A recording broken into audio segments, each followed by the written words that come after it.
Students, in this session, I am going to explain about the packaging of DNA in a cell.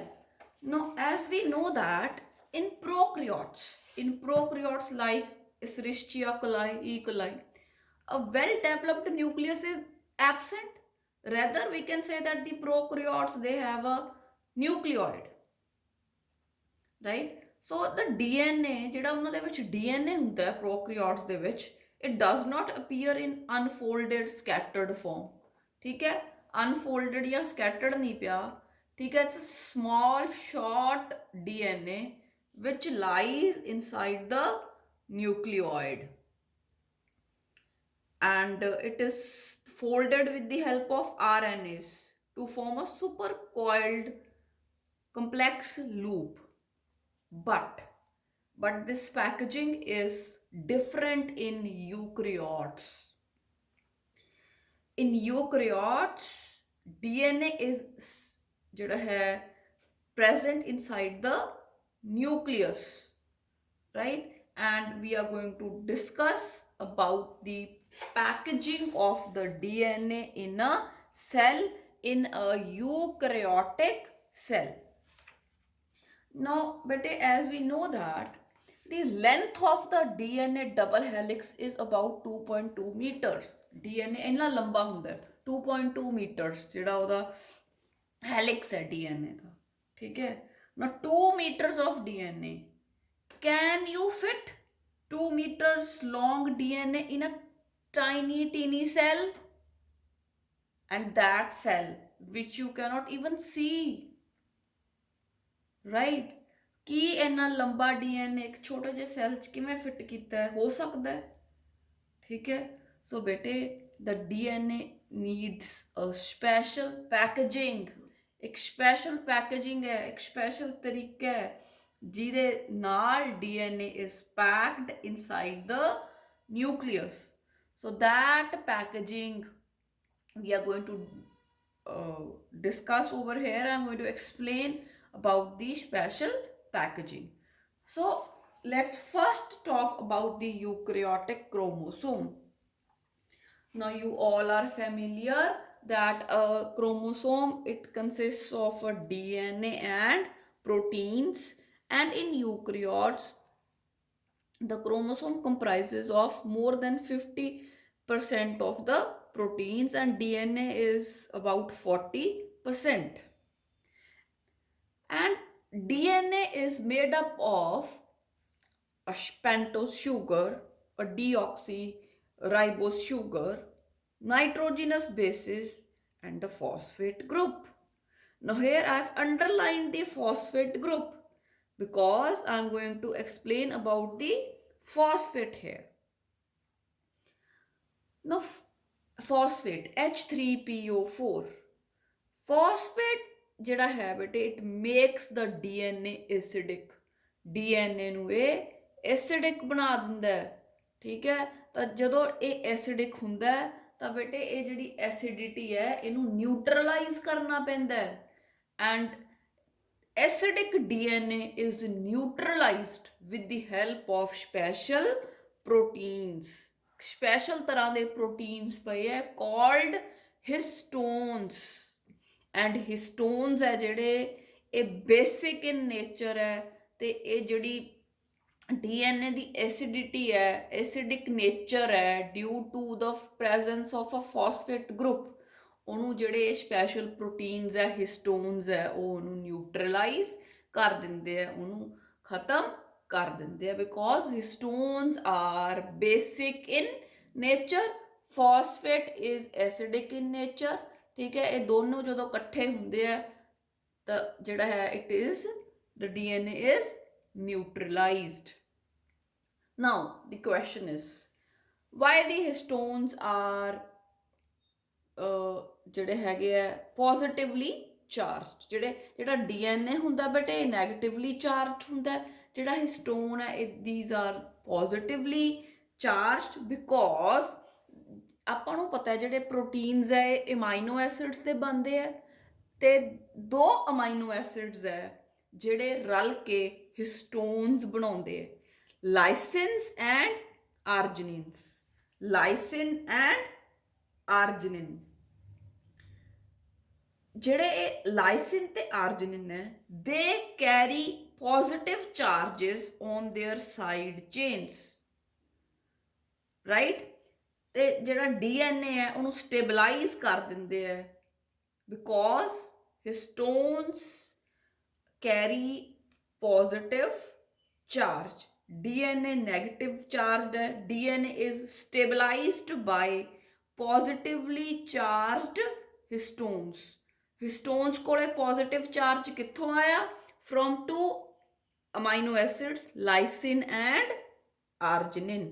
Because lysine ਤੇ arginine ਦੀਆਂ ਜਿਹੜੀਆਂ side chains ਹੈ ਉਹਦੇ ਉੱਪਰ positive charge ਲੱਗਿਆ ਹੁੰਦਾ ਹੈ. DNA is negatively charged, whereas the histones are positively charged. So the negatively charged DNA is stabilized by the positively charged histones, right? Now let's talk about the histones. Histones bete are further of two types: nucleosomal histones and linker histones. Number one, nucleosomal histones. Number two, linker histones. Histones have 5 forms. Histones have 5 forms. ਪਹਿਲਾਂ ਆਪਾਂ ਗੱਲ ਕਰਦੇ ਹਾਂ ਨਿਊਕਲੀਓਸੋਮਲ ਹਿਸਟੋਨਸ ਦੀ. ਨਿਊਕਲੀਓਸੋਮਲ ਹਿਸਟੋਨਸ R of 4 types ਤੇ ਜਿਹੜੇ 5th ਹੈ that is the linker histone. In total, histones have 5 forms. 4 forms are found in the nucleosomal type and 1 in the linker. ਜਿਹੜਾ ਨਿਊਕਲੀਓਸੋਮਲ ਹਿਸਟੋਨ ਹੈ ਬੇਟੇ, it is of H2, H3 and H4 type. ਜਿਹੜਾ H2 ਹੈ, it further has 2 forms, H2A and H2B. H2A and H2B. And 4 हो गए total. H2 दिया 2 forms, H2A, H2B, H3, H4, right? So ਜਿਹੜੇ nucleosomal histones ਹੈ, they have 4 forms, H2A, H2B, H3 and H4. ਜਿਹੜਾ linker histone ਹੈ, it has only one form, that is called the H1 histone. H1 histone. ਹੁਣ ਬੇਟੇ ਜਿਹੜੀਆਂ ਆ 4 farm ਸੀ, H2A, H2B, H3, H4, ਇਹ ਬੇਟੇ 4 ਫਾਰਮਸ ਜਿਹੜੀਆਂ ਹੈ ਇਹ ਇਕੱਠੀਆਂ ਹੋ ਕੇ, ਠੀਕ ਹੈ, ਜਿਹੜਾ ਹੈ ਇੱਕ 8 ਹਿਸਟੋਨਸ ਦਾ ਸਟਰਕਚਰ ਬਣਾ ਲੈਂਦੀਆਂ, which is called a octamer. Now let's look at the arrangement. Let's see how these histones are arranged together. ठीक है, की हुंदा है बेटे? अब we have 4 forms of nucleosomal histones, H2A, H2B, H3 and H4. ਇਹ ਬੇਟੇ ਇਸ ਤਰ੍ਹਾਂ ਦਾ ਸਟਰਕਚਰ ਹੁੰਦਾ ਹੈ. ਹੁਣ ਤੁਹਾਨੂੰ ਮੇਰਾ ਇੱਕ ਹੈਂਡ ਦਿਖ ਰਿਹਾ, ਅਗਰ ਮੈਂ ਐਂ ਕਰੂੰਗੀ ਫੇਰ ਹੀ 2 ਦਿਖਣਗੇ, ਤਾਂ ਆਪਾਂ ਨੂੰ ਬਾਹਰੋਂ ਇਸ ਤਰ੍ਹਾਂ ਦਾ ਸਟਰਕਚਰ ਦਿਖਦਾ ਹੈ ਕਿ ਬਾਹਰੋਂ ਜੋ ਆਪਾਂ ਦੇਖਦੇ ਹਾਂ ਤਾਂ ਆਪਾਂ ਨੂੰ 4 ਜਿਹੜੇ ਹੈ ਹਿਸਟੋਨਸ ਦਿਖਦੇ ਆ, 4 ਦਿਖਦੇ ਆ, ਪਰ ਜਿਹੜੇ 4 ਹੈ ਉਹ ਇਹਦੇ ਇਸ ਸਾਈਡ ਹੈ, ਨੀਚੇ ਹੈ, ਠੀਕ ਹੈ. 4 + 4 ਟੋਟਲ 8, ਤੇ ਇਧਰੋਂ ਕਿੰਨੇ ਲੱਗਣਗੇ? 4. ਜੇ ਮੈਂ ਐਂ ਕਰੂੰਗੀ ਕਿੰਨੇ ਲੱਗਣਗੇ? 4. ਜੇ ਐਂ ਕਰਾਂਗੇ ਫਿਰ ਆਪਾਂ ਨੂੰ ਪਤਾ ਲੱਗੂਗਾ ਕਿ देयर आर 8 ਹਿਸਟੋਨਸ ਟੂਗੇਦਰ. ਜਿਹੜੇ ਆ 4 ਹੈ ਇਹਨਾਂ ਦੀ ਐਗਜ਼ੈਕਟ ਸੇਮ ਕਾਪੀ ਹੀ ਇੱਧਰ ਹੈ, ਠੀਕ ਹੈ. ਮਤਲਬ ਇੱਧਰ H2A ਲੱਗਿਆ ਹੈ, ਠੀਕ ਹੈ, ਇੱਧਰ ਵੀ ਇੱਕ H2A ਲੱਗਿਆ ਹੈ, ਇੱਧਰ H2B ਲੱਗਿਆ ਹੈ, ਇੱਧਰ ਵੀ ਇੱਕ H2B ਲੱਗਿਆ ਹੈ, ਇੱਧਰ H3 ਲੱਗਿਆ ਹੈ, ਇੱਧਰ ਵੀ ਇੱਕ H3 ਲੱਗਿਆ ਹੈ, ਇੱਧਰ H4 ਲੱਗਿਆ ਹੈ, ਇੱਧਰ ਵੀ ਇੱਕ H4 ਲੱਗਿਆ। ਤਾਂ ਇਹ 4 + 4 4 + 4 = 8। ਤਾਂ ਇੱਕ ਸਟਰਕਚਰ ਬਣ ਜਾਂਦਾ ਹੈ 8 ਹਿਸਟੋਨਸ ਦਾ ਇੱਕ ਸਟਰਕਚਰ ਬਣ ਜਾਂਦਾ ਹੈ which is called a octamer, right? Histones are arranged to form octamer. 8 histones join together. ठीक है, 4 like this and 4 like this.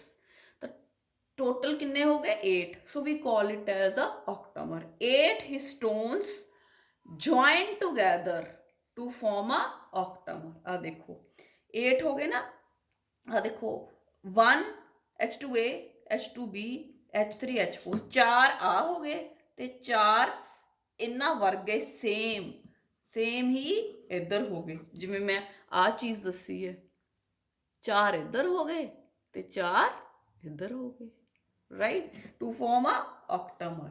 This is very important. ਜਿਹੜੇ ਹਿਸਟੋਨਸ ਹੈ ਉਹ ਦੋ ਤਰ੍ਹਾਂ ਦੇ ਹੈ, ਮੈਂ ਆਲਰੇਡੀ ਦੱਸ ਚੁੱਕੀ ਹਾਂ, ਹੈ ਨਾ. ਜਿਹੜੇ ਹਿਸਟੋਨਸ ਹੈ they are of two types, nucleosomal histones and linker histones. nucleosomal histones ਦੀ ਆਪਾਂ ਗੱਲ ਕਰ ਰਹੇ ਹਾਂ. nucleosomal histones ਕਿਹੜੇ ਕਿਹੜੇ ਹੈ? H2A H2B H3 ਤੇ H4 ਚਾਰ ਤਰ੍ਹਾਂ ਦੇ ਹੈ, ਠੀਕ ਹੈ. 4 ਇੱਕ ਪਾਸੇ ਲੱਗ ਜਾਂਦੇ ਆ, 4 ਇੱਕ ਪਾਸੇ ਲੱਗ ਜਾਂਦੇ ਆ, ਟੋਟਲ ਹੋ ਗਏ 8, ਠੀਕ ਹੈ. this structure which has 8 histones together, ਠੀਕ ਹੈ, is called a octamer. ਫਿਰ ਆਪਾਂ ਉਸ ਤੋਂ ਬਾਅਦ ਆਪਾਂ ਬੇਟੇ ਹੁਣ ਆਪਾਂ ਕਿਹਾ ਵੀ 4 ਫਰੰਟ ਤੇ ਹੈ 4 ਬਿਹਾਈਂਡ ਹੈ, ਠੀਕ ਹੈ, it is called a octamer, ਠੀਕ ਹੈ. ਹੁਣ ਜੇ ਆਪਾਂ ਦੇਖੀਏ, ਹੁਣ ਮੈਂ ਇੱਕ octamer ਬਣਾਇਆ ਹੈ, ਆ ਮੇਰੇ ਕੋਲ ਇੱਕ octamer ਹੈ, ਆ ਮੇਰੇ ਕੋਲ ਇੱਕ octamer ਹੈ, ਠੀਕ ਹੈ. ਇਹਨੂੰ ਜੁਆਇਨ ਵੀ ਤਾਂ ਕਰਨਾ ਹੈ, ਠੀਕ ਹੈ. I need to link the octamer, right? ਤਾਂ ਉਹ ਜਿਹੜਾ ਲਿੰਕ ਹੈ that is done by H1 histone. ਉਹਨੂੰ ਲਿੰਕ ਕੌਣ ਕਰਦਾ ਹੈ? H1 histone. To join this octamer,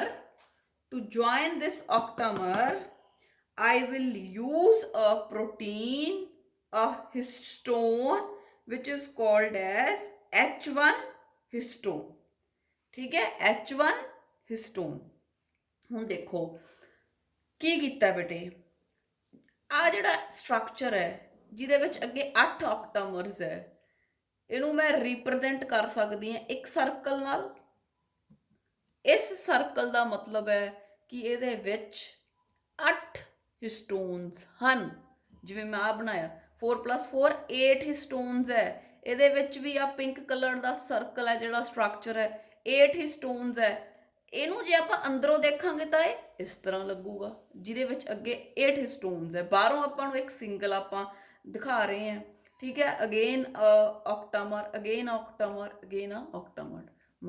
ਹੁਣ ਇਸ octamer ਨੂੰ ਇਸ ਦੇ ਨਾਲ, ਇਸ ਨੂੰ ਇਸ ਦੇ ਨਾਲ, ਇਸ ਨੂੰ ਇਸ ਦੇ ਨਾਲ, ਇਸ ਨੂੰ ਇਸ ਦੇ ਨਾਲ ਜੋੜਨਾ ਹੈ ਬੇਟੇ.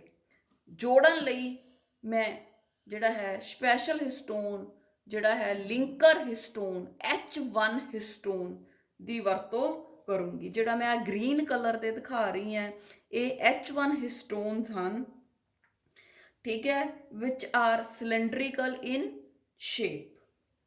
To join this octamer, I am using a special cylindrical protein which is the H1 histone.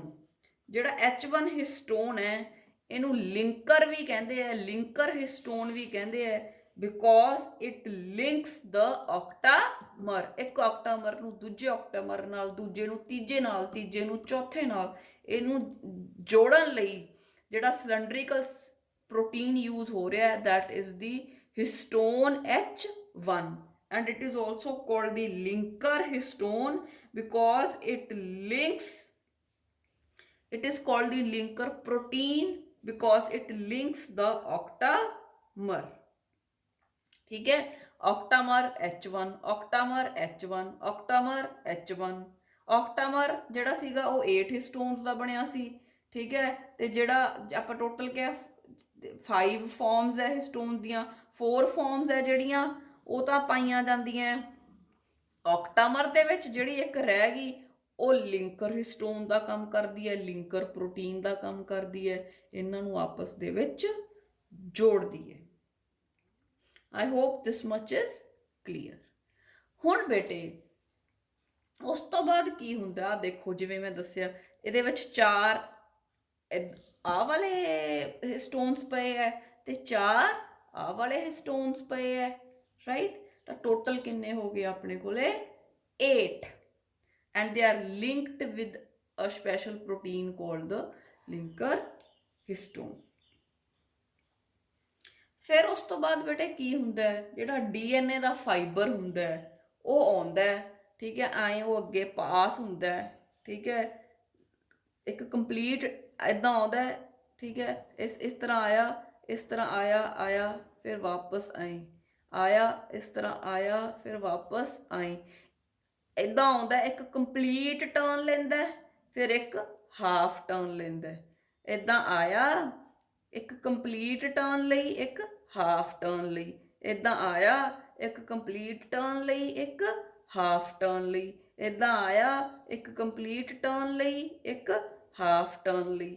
ਇੱਦਾਂ ਜਿਹੜਾ ਡੀਐਨਏ ਹੈ ਜਦੋਂ ਉਹ ਜਿਹੜਾ ਹੈ ਔਕਟਾਮਰ ਦੇ ਵਿੱਚ ਦੀ ਪਾਸ ਕਰਦਾ ਹੈ, ਠੀਕ ਹੈ, ਉਹਨੂੰ ਆਪਾਂ ਬੇਟੇ ਕਹਿੰਦੇ ਆ ਜਿਹੜਾ ਹੈ linker DNA. It is called the linker DNA। The DNA which joins two nucleosomes is called the linker DNA or the spacer DNA. H1 proteins are known as linker histones. They connect one core particle with another. They connect one core particle with the another. Students ਜਿੱਦਾਂ ਜਿਵੇਂ ਇੱਕ ਜਿਹੜੀ ਹੈ ਆਪਾਂ ਕਹਿ ਸਕਦੇ ਹਾਂ ਇੱਕ ਮਾਲਾ ਹੁੰਦੀ ਹੈ, ਮਾਲਾ ਦੇ ਵਿੱਚ ਜਿਵੇਂ ਮੋਤੀ ਪਏ ਹੁੰਦੇ ਆ, ਠੀਕ ਹੈ, ਕਿਵੇਂ ਹੁੰਦੇ ਮੋਤੀ ਵੀ ਧਾਗਾ ਮੋਤੀ ਹੈ ਨਾ, ਫਿਰ ਧਾਗਾ ਫਿਰ ਮੋਤੀ ਫਿਰ ਧਾਗਾ। ਸੋ ਇਹ ਵੀ ਇੱਦਾਂ ਦਾ ਹੀ ਅਰੇਂਜਮੈਂਟ ਹੁੰਦਾ ਹੈ, like beads on a string. ਜਿਵੇਂ ਤੁਸੀਂ ਆ ਦੇਖ ਸਕਦੇ ਹੋ ਜਿਹੜਾ ਪਿੰਕ ਕਲਰ ਦਾ, ਇਹ ਮੈਂ ਇੱਕ ਔਕਟਾਮਰ ਦਿਖਾਇਆ, ਅਗਲਾ ਔਕਟਾਮਰ ਅਗਲਾ ਔਕਟਾਮਰ ਅਗਲਾ ਔਕਟਾਮਰ। ਆ ਗ੍ਰੀਨ ਕਲਰ ਦਾ ਇਹਦੇ ਨਾਲ ਹਿਸਟੋਨ H1 ਲੱਗਿਆ, ਹਿਸਟੋਨ H1 ਹਿਸਟੋਨ H1 ਹਿਸਟੋਨ H1, ਤੇ ਇਹਦੇ ਵਿੱਚੋਂ ਦੀ ਬੇਟੇ DNA ਫਾਈਬਰ ਹੈ ਜਿਹੜੀ ਉਹ ਲੰਘਦੀ ਹੈ। ਆ DNA ਫਾਈਬਰ ਇਸ ਤਰ੍ਹਾਂ ਆਉਂਦੀ ਹੈ, ਇੱਕ ਕੰਪਲੀਟ ਟਰਨ ਲੈਂਦੀ ਹੈ ਇੱਕ ਹਾਫ ਟਰਨ ਲੈਂਦੀ ਹੈ, ਇਸ ਤਰ੍ਹਾਂ ਆਉਂਦੀ ਹੈ ਇੱਕ ਕੰਪਲੀਟ ਟਰਨ ਲੈਂਦੀ ਹੈ ਇੱਕ ਹਾਫ ਟਰਨ ਲੈਂਦੀ ਹੈ, ਇਸ ਤਰ੍ਹਾਂ ਆਉਂਦੀ ਹੈ ਇੱਕ ਕੰਪਲੀਟ ਟਰਨ ਇੱਕ ਹਾਫ ਟਰਨ, ਇੱਕ ਕੰਪਲੀਟ ਟਰਨ ਇੱਕ ਹਾਫ ਟਰਨ। ਜਿਹੜਾ ਬੇਟੇ ਆ ਕੰਪਲੀਟ ਸਟਰਕਚਰ ਹੈ, ਠੀਕ ਹੈ, ਜਿਹਦੇ ਵਿੱਚ ਆਪਾਂ ਹਿਸਟੋਨਸ ਤੇ DNA ਦੇਖ ਰਹੇ ਹਾਂ, ਹਿਸਟੋਨਸ ਵੀ ਲੱਗੇ ਆ ਤੇ DNA ਦਾ ਫਾਈਬਰ ਵੀ ਲੱਗਿਆ। Such a structure is known as a nucleosome. This structure is called the nucleosome. Difference ਕੀ ਹੈ ਯਾਦ ਰੱਖਣਾ ਬਹੁਤ ਜ਼ਰੂਰੀ ਹੈ। ਜਿਹੜਾ ਔਕਟਾਮਰ ਹੁੰਦਾ ਹੈ ਉਹਦੇ ਵਿੱਚ 8 ਹਿਸਟੋਨਸ ਹੁੰਦੇ ਆ। ਜਦੋਂ ਔਕਟਾਮਰ ਦੇ ਨਾਲ ਲਿੰਕਰ DNA ਵੀ ਲੱਗ ਜਾਂਦਾ ਹੈ, ਠੀਕ ਹੈ, ਜਦੋਂ ਜਿਹੜਾ ਹੈ ਲਿੰਕਰ DNA ਜੁਆਇਨ ਕਰ ਜਾਂਦਾ, DNA ਦਾ ਫਾਈਬਰ ਜੁਆਇਨ ਕਰ ਜਾਂਦਾ, ਜਿਹੜੀ ਉਹ beads on a string arrangement ਬਣਦਾ ਹੈ, that is called a nucleosome. So we can say the histones plus DNA is the nucleosome. ਹੁਣ ਬੇਟੇ ਜਿਹੜੇ ਆ ਹਿਸਟੋਨ ਸੀ ਇਹ ਪੋਜ਼ਿਟਿਵਲੀ ਚਾਰਜਡ ਹੈ, ਇਹਨਾਂ ਦੇ ਉੱਪਰੋਂ ਦੀ ਜਦੋਂ ਨੈਗੇਟਿਵਲੀ ਚਾਰਜ DNA ਲੰਘਦਾ ਹੈ, ਜਿਹੜਾ ਚਾਰਜਿਸ ਹੈ they are balanced and the DNA is stabilized and the DNA is neutralized। ਤਾਂ ਬੇਟੇ ਜਦੋਂ ਇਹ DNA ਫਾਈਬਰ ਲੰਘਦਾ ਹੈ ਤਾਂ ਵਿੱਚ ਥੋੜੇ ਸਪੇਸਿਸ ਵੀ ਆ ਜਾਂਦੇ ਆ, ਤਾਂ ਇਹਨੂੰ ਆਪਾਂ ਲਿੰਕਰ DNA ਵੀ ਕਹਿ ਸਕਦੇ ਹਾਂ ਜਾਂ ਸਪੇਸਰ DNA ਵੀ ਕਹਿ ਸਕਦੇ ਹਾਂ। ਫਿਰ ਬੇਟੇ ਆ ਮੈਂ ਡਾਇਗਰਾਮਸ ਡਰਾ ਕੀਤੇ ਆ ਟੂ ਐਕਸਪਲੇਨ ਯੂ, ਠੀਕ ਹੈ। ਆ ਦੇਖੋ ਜਿਵੇਂ ਤੁਸੀਂ ਦੇਖ ਸਕਦੇ ਹੋ ਇਹਦੇ ਵਿੱਚ ਆ ਕੀ ਹੈ, ਆ ਜਿਹੜੇ ਮੈਂ ਬਲੂ ਕਲਰ ਤੇ ਦਿਖਾਏ ਹੈ ਇਹ H2A ਜਿਹੜੇ ਹੈ ਆਪਣੇ ਹਿਸਟੋਨਸ ਹੈ, ऑरेंज कलर वाले H2B है, ग्रीन वाले H3 है ਤੇ पर्पल वाले H4 है। ਤੁਸੀਂ ਦੇਖ ਸਕਦੇ ਹੋ ਕਿ ਹਰ ਹਿਸਟੋਨ ਦੀਆਂ 2 ਕਾਪੀਜ਼ ਪਈਆਂ, ਜਿੱਦਾਂ ਕਿ ਮੈਂ ਤੁਹਾਨੂੰ ਇਹਦਾ ਅਰੇਂਜਮੈਂਟ ਦੱਸਿਆ। ਅਗਰ ਆਪਾਂ 3 ਡਾਇਮੈਂਸ਼ਨਲ ਵਿਊ ਦੇਖਾਂਗੇ ਤਾਂ ਆਪਾਂ ਨੂੰ 8 ਹਿਸਟੋਨਸ ਨਜ਼ਰ ਆਉਣਗੇ, ठीक है, ਜਿਹੜੇ 8 ਹਿਸਟੋਨਸ ਹੈ ਦੇ form the core of the octamer, ठीक है। 4+4 ਦਾ ਅਰੇਂਜਮੈਂਟ ਹੁੰਦਾ ਹੈ, octamer ਬਣਦਾ ਹੈ। ਫਿਰ ਬੇਟੇ ਜਿਹੜਾ ਇਹ octamer ਹੁੰਦਾ ਹੈ ਇਹਨੂੰ ਜੁਆਇਨ ਕਰਨ ਲਈ ਇੱਕ ਜਿਹੜਾ ਹੈ ਹੋਰ ਹਿਸਟੋਨ ਯੂਜ਼ ਹੁੰਦਾ ਹੈ ਵਿਚ ਇਜ਼ ਕਾਲਡ ਦੀ H1 ਹਿਸਟੋਨ, ਠੀਕ ਹੈ। ਜਿਹੜਾ ਕੋਰ ਹਿਸਟੋਨ ਹੈ ਇਹਨੂੰ ਜੁਆਇਨ ਕਰਦਾ ਹੈ, ਉਸ ਹਿਸਟੋਨ ਦਾ ਨਾਮ ਹੈ H1 histone. It is also called the linker protein. ਫਿਰ ਉਸ ਤੋਂ ਬਾਅਦ ਬੇਟੇ ਜਿਹੜਾ DNA ਮੈਂ ਤੁਹਾਨੂੰ ਦੱਸਿਆ ਇੱਕ ਕੰਪਲੀਟ ਟਰਨ ਲੈਂਦਾ, ਇੱਕ ਹਾਫ ਟਰਨ। ਤਾਂ DNA ਆਉਂਦਾ ਬੇਟੇ ਇਸ ਤਰ੍ਹਾਂ ਆਉਂਦਾ ਹੈ, ਠੀਕ ਹੈ। ਆ ਦੇਖ ਸਕਦੇ ਹੋ ਤੁਸੀਂ, ਦਿਸ DNA ਜਿਹੜਾ ਇਹਦੇ ਉੱਤੇ ਕੋਇਲ ਕਰ ਰਿਹਾ over the histones, we call it as a linker DNA। ਫਿਰ ਬੇਟੇ ਇਹਨੂੰ ਰਿਪਰੈਜ਼ੈਂਟ ਕਿਵੇਂ ਕਰਦੇ ਆ? ਹੁਣ ਇੱਥੇ ਤਾਂ ਆਪਾਂ 8 ਹਿਸਟੋਨਸ ਸ਼ੋਅ ਕੀਤੇ ਆ, ਪਰ ਇੱਥੇ ਮੈਂ ਇੱਕੋ ਹੀ ਸਰਕਲ ਸ਼ੋਅ ਕਰ ਰਹੀ ਹਾਂ। ਇਸ ਜਿਹੜਾ ਇਹ ਮੈਂ ਸ਼ੋਅ ਕਰ ਰਹੀ ਹਾਂ ਇੱਕ ਸਰਕਲ, ਇਹਦਾ ਮਤਲਬ ਇਹ ਹੈ ਕਿ ਇਹ ਇੱਕ ਹਿਸਟੋਨ ਹੈ, ਇਹ ਮਤਲਬ ਇੱਕ octamer ਹੈ ਜਿਹਦੇ ਵਿੱਚ 8 ਹਿਸਟੋਨਸ ਲੱਗੇ ਆ। ਆ ਪੂਰੇ ਜਿਹੜੇ 8 ਹਿਸਟੋਨਸ ਹੈ ਇਹਨਾਂ ਨੂੰ ਰਿਪਰੈਜ਼ੈਂਟ ਕਰ ਦਿੰਦੇ ਆ ਇੱਕ octamer ਦੇ ਨਾਲ, ਠੀਕ ਹੈ। ਸੋ ਇਹ ਜਿਹੜਾ ਇੱਕ ਸਰਕਲ ਹੈ ਇਹਦੇ ਅੰਦਰ 8 ਹਿਸਟੋਨਸ ਹੈ ਜਿਵੇਂ ਇੱਥੇ ਆਪਣੇ ਕੋਲੇ ਅਰੇਂਜਡ ਹਨ। ਆ ਉੱਪਰ DNA ਕੋਇਲ ਕਰ ਰਿਹਾ ਤੇ ਆ ਜਿਹੜਾ ਗ੍ਰੀਨ ਕਲਰ ਦਾ ਮੈਂ ਦਿਖਾਇਆ ਇਹ ਲਿੰਕਰ ਹਿਸਟੋਨ ਹੈ, that is the H1 histone, right. ਤੇ ਫਿਰ ਬੇਟੇ ਜਦੋਂ ਜਿਹੜਾ ਹੈ ਹਿਸਟੋਨਸ ਸਾਰੇ ਇਕੱਠੇ ਹੋ ਜਾਂਦੇ ਆ ਤੇ ਉਹਨਾਂ ਦੇ ਉੱਪਰ DNA ਕੋਇਲ ਕਰ ਜਾਂਦਾ ਹੈ, DNA ਡਬਲ ਹੈਲਿਕਸ ਕੋਇਲ ਕਰ ਜਾਂਦਾ ਹੈ, ਠੀਕ ਹੈ, ਜਿਹਨੂੰ ਆਪਾਂ ਲਿੰਕਰ DNA ਕਿਹਾ। ਤਾਂ ਉਸ ਸਟਰਕਚਰ ਨੂੰ ਕਿਹਾ ਜਾਂਦਾ ਹੈ ਨਿਊਕਲੀਓਸੋਮ। ਜਦੋਂ ਸਿਰਫ ਹਿਸਟੋਨਸ ਜੁੜੇ ਹੁੰਦੇ ਆ ਉਹਨੂੰ ਕਹਿੰਦੇ ਆ octamer। ਜਦੋਂ ਹਿਸਟੋਨਸ ਦੇ ਉੱਪਰ DNA ਵੀ ਕੋਇਲ ਕਰ ਜਾਂਦਾ ਹੈ ਤੇ ਚਾਰਜਿਸ ਬੈਲੈਂਸਡ ਹੋ ਜਾਂਦੇ ਆ, ਨੈਗੇਟਿਵ ਪੋਜ਼ਿਟਿਵ, ਤਾਂ we call it as a nucleosome. octamer plus DNA is called the nucleosome. ਜਿੱਦਾਂ ਬੇਟੇ ਤੁਸੀਂ ਆਹ ਦੇਖ ਸਕਦੇ ਹੋ, ਆਹ ਇੱਕ octamer ਹੈ। octamer ਦਾ ਮਤਲਬ ਇਹਦੇ ਵਿੱਚ ਜਿਹੜੇ ਹੈ 8 ਹਿਸਟੋਨਸ ਹੈ, ਠੀਕ ਹੈ। ਆਹ ਨਾਲ H1 ਜਿਹੜਾ ਹਿਸਟੋਨ ਹੈ ਉਹ ਲੱਗਿਆ, ਤੁਸੀਂ ਦੇਖ ਸਕਦੇ ਹੋ ਗੋਲਡਨ ਕਲਰਸ ਜਿਵੇਂ ਆਪਾਂ ਦਿਖਾਇਆ ਬੀਡਸ ਔਨ ਅ ਸਟ੍ਰਿੰਗ। ਆਹ ਬੇਟੇ ਦੂਸਰਾ octamer ਹੈ, ਠੀਕ ਹੈ। ਆਹ ਤੀਸਰਾ, ਆਹ ਚੌਥਾ, ਠੀਕ ਹੈ। We have the different octamers। ਤੇ ਆਹ ਇੱਕ octamer ਹੈ ਤੇ ਆਹ ਦੂਸਰਾ octamer ਹੈ।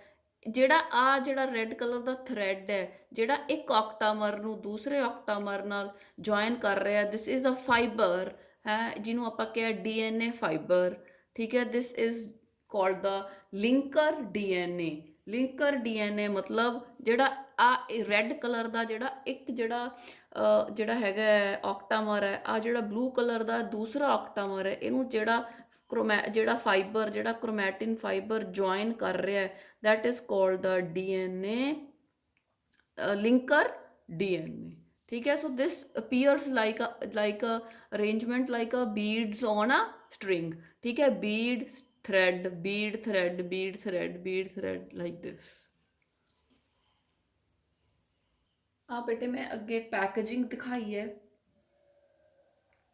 ਜਦੋਂ ਬੇਟੇ ਜਿਹੜੇ ਹੈ ਕਾਫੀ ਸਾਰੇ ਜਿਹੜੇ ਨਿਊਕਲੀਓਸੋਮਸ ਹੈ, ਠੀਕ ਹੈ, ਉਹ ਕੋਇਲ ਹੋ ਜਾਂਦੇ ਹੈ, ਠੀਕ ਹੈ, ਕੋਇਲਡ ਹੋ ਜਾਂਦੇ ਆ ਟੂ ਫਾਰਮ ਅ ਸਿਲਿੰਡਰੀਕਲ ਕੋਇਲ, ਉਹਨੂੰ ਕਹਿੰਦੇ ਆ ਸੋਲੇਨੋਇਡ। ਉਹਨੂੰ ਕੀ ਕਹਿੰਦੇ ਆ? ਸੋਲੇਨੋਇਡ। ਜਿਵੇਂ ਬੇਟੇ ਕੋਈ ਖਾਲੀ ਜਿਹੜਾ ਹੈ ਆਪਾਂ ਕਹਿ ਸਕਦੇ ਹਾਂ, ਮਤਲਬ ਕੋਈ ਖਾਲੀ ਸਿਲੰਡਰ ਹੋਵੇ, ਸਪੋਜ਼ ਆ ਜਿਹੜੀ ਮੇਰੀ ਫਿੰਗਰ ਹੈ ਖਾਲੀ ਸਿਲੰਡਰ ਹੈ, ਠੀਕ ਹੈ। ਤੇ ਇਹਦੇ ਉੱਪਰ ਬੇਟੇ ਤਾਰ ਹੋਵੇ, ਜਿਵੇਂ ਆਏ ਆਪਾਂ ਕੋਇਲ ਕਰ ਲਈਏ ਇਹਨੂੰ, ਕੋਇਲ ਕੋਇਲ ਕੋਇਲ ਕੋਇਲ ਕੋਇਲ ਕੋਇਲ, ਤਾਂ ਬੇਟੇ ਇਹ ਕੀ ਬਣ ਗਿਆ? ਸੋਲੇਨੋਇਡ। ਕਿਉਂਕਿ ਇਹਦੇ ਕੋਲੇ ਬਹੁਤ ਸਾਰੇ ਨਿਊਕਲੀਓਸੋਮਸ ਹੈ, ਪਲੱਸ ਜਿਹੜਾ ਲਿੰਕਰ DNA ਸੀ ਉਹ ਸਾਰਾ ਇੱਕ ਖਾਲੀ ਸਿਲੰਡਰ ਦੇ ਉੱਪਰ ਕੋਇਲ ਕੋਇਲ ਕੋਇਲ ਕੋਇਲ ਹੋ ਗਿਆ, ਜਿਹਨੂੰ ਆਪਾਂ ਕਹਿੰਦੇ ਆ ਸੋਲੇਨੋਇਡ, ਠੀਕ ਹੈ। ਇਹ ਅੱਗੇ ਅੱਗੇ ਜਦੋਂ ਕੋਇਲ ਹੁੰਦਾ ਹੈ, ਜਿਵੇਂ ਆਪਾਂ ਇੱਥੇ ਦੇਖ ਸਕਦੇ ਹਾਂ ਕਿ ਆਪਣੇ ਕੋਲੇ ਆ ਇੱਕ ਜਿਹੜਾ ਸੀਗਾ ਆਪਾਂ DNA ਦੇਖਿਆ, ਫਿਰ ਉਸ ਤੋਂ ਬਾਅਦ ਕੁਛ ਜਿਹੜੇ ਸੀ 2-3 ਨਿਊਕਲੀਓਸੋਮਸ ਲੱਗ ਗਏ, ਤਾਂ ਇਹ ਅਰੇਂਜਮੈਂਟ ਐਵੇਂ ਲੱਗਦਾ ਜਿਵੇਂ ਬੀਡਸ ਔਨ ਅ ਸਟ੍ਰਿੰਗ।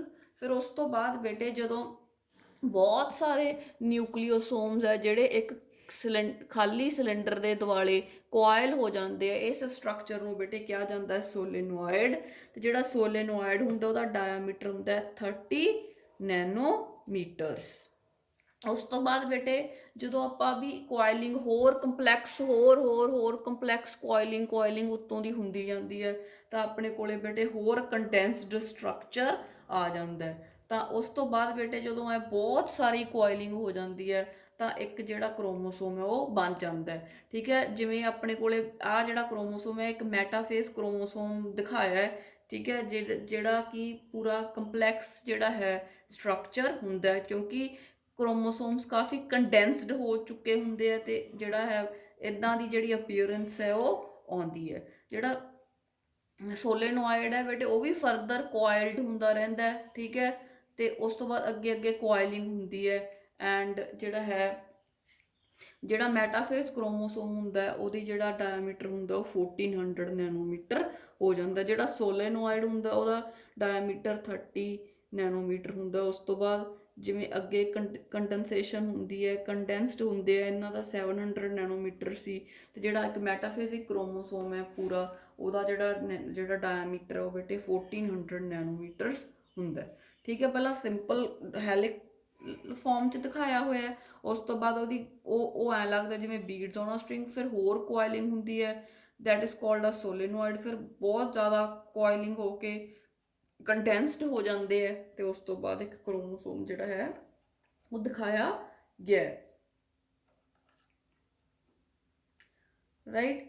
ਤੇ ਸੋਲੇਨੋਇਡ ਦੀ ਵੀ ਬੇਟੇ ਅੱਗੇ ਜਿਹੜੀ ਹੈ ਹੋ ਜਾਂਦੀ ਹੈ ਜਿਹੜੀ ਕੋਇਲਿੰਗ ਤੇ ਵੀ ਆਈ ਜਿਹੜਾ ਹੈ ਜਿਹੜਾ DNA ਦੇਖੋ ਕਿੰਨਾ ਲੰਬਾ DNA ਸੀ, ਉਹਦੀ ਸਪੈਸ਼ਲ ਪੈਕੇਜਿੰਗ ਹੋਈ, ਕੋਇਲਿੰਗ ਹੋਈ। ਠੀਕ ਹੈ, ਪਹਿਲਾਂ ਬੀਡਸ ਔਨ ਅ ਸਟ੍ਰਿੰਗ ਵਰਗਾ ਆਪਾਂ ਨੂੰ ਫਾਰਮ ਆਫ ਕ੍ਰੋਮੈਟਿਨ ਲੱਗਿਆ, ਸੋਲੇਨੋਇਡ ਬਣ ਗਿਆ। ਸੋਲੇਨੋਇਡ ਦੀ ਅੱਗੇ ਕੰਡੈਂਸੇਸ਼ਨ ਹੋ ਗਈ, ਕੰਡੈਂਸਡ ਹੋ ਗਿਆ। ਠੀਕ ਹੈ, ਅੱਗੇ ਦੀ ਅੱਗੇ ਜਿਹੜਾ ਸੀਗਾ ਦੇਖੋ ਇੱਕ ਕ੍ਰੋਮੋਸੋਮ ਬਣ ਗਿਆ ਜਿਹਦੇ ਵਿੱਚ ਕਿੰਨਾ ਲੰਬਾ ਜਿਹੜਾ DNA ਸੀ ਉਹ ਵਿੱਚ ਆ ਗਿਆ। ਇੱਕ ਹੋਰ ਬੇਟੇ ਡਾਇਗਰਾਮ ਹੈ ਜਿਹੜਾ ਹੋਰ ਫਰਦਰ ਜਿਹੜਾ ਹੈ ਇਸ ਚੀਜ਼ ਨੂੰ ਅੱਗੇ ਐਕਸਪਲੇਨ ਕਰਦਾ ਹੈ। ਆਪਣੇ ਕੋਲ ਇਹ DNA ਡਬਲ ਹੈਲਿਕਸ ਸੀ। DNA ਡਬਲ ਹੈਲਿਕਸ ਦਾ ਡਾਇਆਮੀਟਰ 2 ਨੈਨੋਮੀਟਰ ਸੀ। ਉਸ ਤੋਂ ਬਾਅਦ ਜਿਹੜਾ DNA ਸੀ, ਠੀਕ ਹੈ, ਇਹਨੂੰ ਬੇਟੇ ਜਿਹੜੇ ਸੀਗੇ ਨਿਊਕਲੀਓਸੋਮਸ ਬਣਾਏ। ਠੀਕ ਹੈ, ਨਿਊਕਲੀਓਸੋਮ ਕਿੱਥੋਂ ਬਣਦਾ ਹੈ? ਫਰੋਮ ਦਾ 8 ਜਿਹੜੇ ਆਕਟਾਮਰਸ ਹੈਗੇ ਆ, ਜਿਹੜੇ ਆਪਾਂ ਕਹਿ ਸਕਦੇ ਹਾਂ 8 ਹਿਸਟੋਨਸ ਜਦੋਂ ਇਕੱਠੇ ਹੋ ਜਾਂਦੇ ਆ ਵੀ ਕਾਲ ਇਟ ਐਜ਼ ਆ ਆਕਟਾਮਰ ਦੇ ਉੱਪਰ ਲਿੰਕਰ DNA ਦੇ ਨਾਲ ਇਹ ਜੁਆਇਨ ਕੀਤਾ ਹੋਇਆ। ਨਿਊਕਲੀਓਸੋਮ ਕੋਰ ਜਿਹੜੀ ਹੁੰਦੀ ਹੈ ਉਹਦੇ ਕੋਲ 8 ਹਿਸਟੋਨਸ ਹੁੰਦੇ ਆ, ਰਾਈਟ, ਔਰ they are also called as chromatosome. ਤੇ ਜਿਹੜਾ ਬੇਟੇ ਨਿਊਕਲੀਓਸੋਮ ਹੁੰਦਾ ਇਹਦਾ ਡਾਇਆਮੀਟਰ 11 ਨੈਨੋਮੀਟਰਸ ਹੈ। ਉਸ ਤੋਂ ਬਾਅਦ ਇਹਦੇ ਤੇ ਹਿਸਟੋਨਸ H1 ਵੀ ਲੱਗਿਆ। ਉਸ ਤੋਂ ਬਾਅਦ ਬੇਟੇ ਹੋਰ ਜਿਹੜੀ ਇਹਦੀ ਕੋਇਲਿੰਗ ਹੋ ਜਾਂਦੀ ਹੈ ਤੇ ਆਪਾਂ ਇਹਨੂੰ ਸੋਲੇਨੋਇਡ ਟਾਈਪ ਕਹਿ ਦਿੰਦੇ ਹਾਂ ਜਿਹਦਾ ਡਾਇਆਮੀਟਰ ਹੁੰਦਾ 30 ਨੈਨੋਮੀਟਰਸ। ਉਸ ਤੋਂ ਬਾਅਦ ਬੇਟੇ ਫਿਰ ਇਹਦੀ ਕੋਇਲਿੰਗ ਹੁੰਦੀ ਜਾਂਦੀ ਹੈ ਤੇ ਡਾਇਆਮੀਟਰ 300 ਨੈਨੋਮੀਟਰਸ ਹੋ ਗਿਆ। ਫਿਰ ਠੀਕ ਹੈ, ਫਿਰ ਹੋਰ ਫਾਈਬਰ ਆ ਗਿਆ ਤੇ ਉਸ ਤੋਂ ਬਾਅਦ ਜਿਹੜਾ ਡਾਇਆਮੀਟਰ ਸੀ ਉਹ 7 ਹੋਰ ਕੰਡੈਂਸਡ ਹੋ ਗਿਆ, 700 ਨੈਨੋਮੀਟਰਸ ਹੋ ਗਿਆ। ਤੇ ਬੇਟੇ ਅੱਗੇ ਕੰਡੈਂਸ ਹੋ ਕੇ ਇੱਕ ਕ੍ਰੋਮੋਸੋਮ ਬਣਾ ਲੈਂਦਾ ਜਿਹਦਾ ਕਿ ਡਾਇਆਮੀਟਰ ਹੈ 1400 ਨੈਨੋਮੀਟਰਸ। ਇਸੇ ਤਰ੍ਹਾਂ ਨਾਲ ਜਿਹੜਾ DNA ਹੈ ਬਾਰ-ਬਾਰ ਕੋਇਲ ਹੋਇਆ ਹੁੰਦਾ।